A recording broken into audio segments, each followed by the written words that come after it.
Boston police on streets around downtown Crossing, the State House, and the Boston Common, and the evening ended with looting up and down the Freedom Trail. Protesters reacting against the death of George Floyd at the knee of a Minneapolis cop began marching early this evening, but violence and chaos broke out just after 9 o'clock downtown. All this amid the coronavirus pandemic, which has hit Boston hard. Shops along the Boston Common were vandalized and looted as police assembled blockades around the city and fired tear gas and other chemical agents against instigators.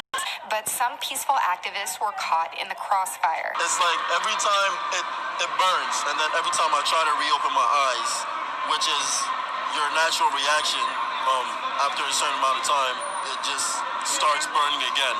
One jewelry store owner came out to assess the significant damage against his property late Sunday night. Crowds set fire to cars and trash cans around the city and lit fireworks along the Freedom Trail. The state called in the National Guard, but looting continued late into the night. As anger and violence erupt across the nation, unfortunately, Boston has become no exception. Fires and vandalizing police vehicles. The National Guard was called in to help try to break up the crowds. New numbers coming in overnight. Boston police say as of 3 o'clock this morning, they made about 40 arrests. 21 police cruisers were damaged and 7 officers had to be taken to the hospital. Several others were treated on the street. Both Governor Baker and Mayor Walsh are condemning the violence, the destruction, and the looting. And Boston police are detailing just how fast things turned. We have team coverage this morning. Anna Myler's at the State House. But let's begin with Lisa Greshey live in Boston. Lisa? Kate, the violence and destruction started as soon as the sun went down, and now this is what's left behind. Shattered windows and empty stores across the city. This is the Zara store on Newbury Street. From downtown Crossing to Boylston to Newbury Street, the destruction stretched for miles. People were seen smashing windows and looting stores. A men's warehouse, a sneaker store, and an UGG store among those damaged.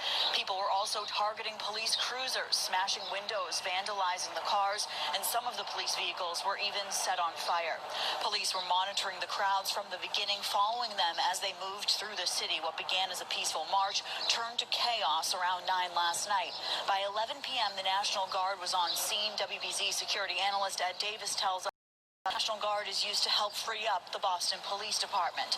Boston Police detailing just how quickly things escalated. At 9:14 last night, they tweeted asking protesters to refrain from throwing things like glass bottles at officers.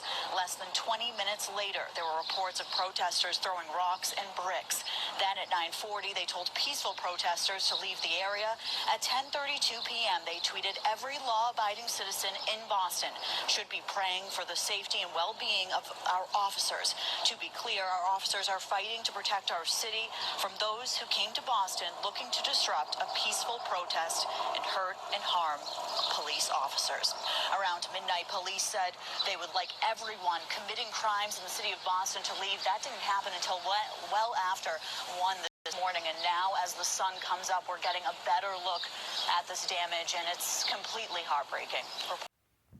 I just want to say thank you very much, Black Lives Matter, for manipulating the black community.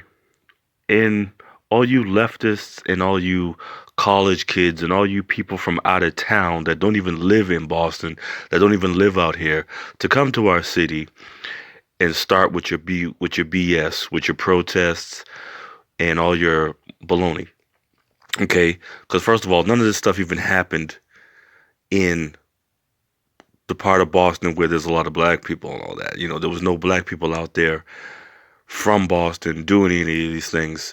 This was all college kids, all leftist activists from out of town, bust in from other cities to tear up Newbury Street and all the rich areas. That was downtown Crossing, like the rich areas of Boston. That wasn't in no Dorchester. That wasn't in no Roxbury. That wasn't in Mattapan. That wasn't in Hyde Park or Jamaica Plain. You know what I'm saying? That wasn't in the hood like that. You didn't see anybody from the hood out there doing that. You know why? Because we're not going to stand for that crap. They would have got fucked up. Thank you.